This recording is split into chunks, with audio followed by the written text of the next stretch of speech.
Hotel but English ಮಾತಾಡ್ತಾನೆ.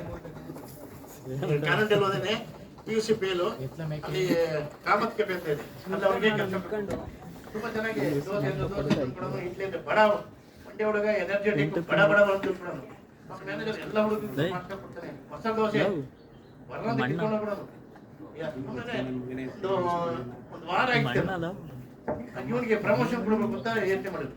ಏನು promotion ಅಂದ್ರೆ ಅಲ್ಲಿ ಕಾಮತ್ ಕೆಫೆ ಕೊಟ್ಟು ಈಗ ಮೆಜೆಸ್ಟಿಕ್ ಅಲ್ಲಿ ಹೋದ್ರೆ ಸ್ವೀಟ್ ಸ್ಟಾಲ್ ಇದೆ, ಅಲ್ಲಿ ಈ ಕ್ಯಾಶಿಯರ್ ಯಾರೋ ಬಿಟ್ಟು ಆ ಹುಡುಗನ ಕರೆದು ಬಹಳ ಚೆನ್ನಾಗಿ ಕುಡಿಕೊಂಡು ಬಹಳ ನೀಟಾಗಿದ್ದ ಹುಡುಗ, ನಾಳೆಯಿಂದ ಕ್ಯಾಶಿಯರ್ ಆಗ್ಬಿಟ್ಟು ಅವ್ನು ಬೇಡ ಸರ್, ನಾವು ಸಪ್ಲೈ ಕೆಲಸ ಮಾಡ್ತೀನಿ ಸರ್, ದೋಸೆ ಅಂದ್ರೆ ದೋಸೆ ತಂದು ಕೊಡ್ತೀನಿ, ಅಲ್ಲೆಲ್ಲ ಇಂಗ್ಲೀಷ್ ಮಾತಾಡ್ತಾರೆ ಸರ್, ನಮ್ಗೆ ಇಂಗ್ಲೀಷ್ ಬರಲ್ಲ. ಸಾಕು ನಿನ್ಗೆ ಬರೋ ಇಂಗ್ಲೀಷ್ ಸಾಕು, ಯಾರು ಬಂದ್ರೆ ವಾಟ್ ಯು ವಾಂಟ್ ಅಂತ ಕೇಳು. ಅವ್ರು ಜಿಲೇಬಿ ಮೈಸೂರು ಪಾಕ್ ಏನಾದ್ರು ಬೇಕಂದ್ರೆ ಹೌ ಮಚ್ ಯು ವಾಂಟ್ ಅಂತ ಕೇಳು, ಇಷ್ಟೇ ಇಂಗ್ಲೀಷ್ ಏನು ಬೇಡ ಅಂತ.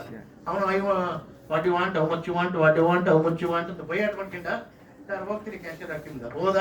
ಇವನಿಗೆ ಒಂದು 22 ವರ್ಷ, ಒಬ್ಳು 18 ವರ್ಷ ಹುಡುಗಿ ಬಂತು. ಅವಳು ಗೊತ್ತಿನಾಗೆ ಇವನು ರೆಡಿಯಾಗಿದ್ದ, ವಾಟ್ ಯು ವಾಂಟ್ ಅಂತ ಇಂಗ್ಲೀಷಲ್ಲಿ. ಅವಳು ಇಂಗ್ಲೀಷ್ ಹುಡುಗಿ, ಅವಳಿಗೆ ಕನ್ನಡ ಬರೋದೇ ಇಲ್ಲ. ಐ ವಾಂಟ್ ಜಿಲೇಬಿ ಕೈಲಾಗಿ. ಇವನು ನೆಕ್ಸ್ಟ್ ಪ್ರಶ್ನೆ ಕೇಳಬೇಕು, ಹೌ ಮಚ್ ಯು ವಾಂಟ್ ಅಂತ. ಐ ವಾಂಟ್ 1 ಕಿಲೋ ಅಂದ್ಲು, 1 kg ಜಿಲೇಬಿ ತಗೊಂಡ ತೂಕ ಮಾಡಿ ಕರೆಕ್ಟಾಗಿ ರೆಡಿ ಮಾಡಿ ಕೊಟ್ಟಕ್ಕೆ. ಅವರು ಸ್ವಲ್ಪ ದೂರದಲ್ಲೂ ಹುಡುಗಿ ವಾಪಸ್ ಬಂದು ಇವನು ಮಾತಾಡೋದೇ what you want, how much you want. But ಖುಷಿನೇ ಬೇರೆ.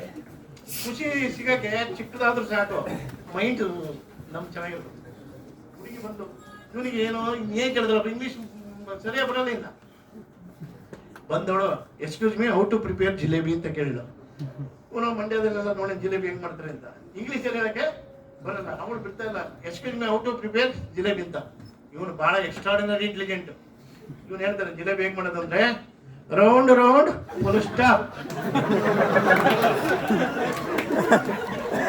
ಈಗ ನನ್ನ ಪುಟ್ಟೆ ಫುಲ್ ಸ್ಟಾಪ್. Thank you.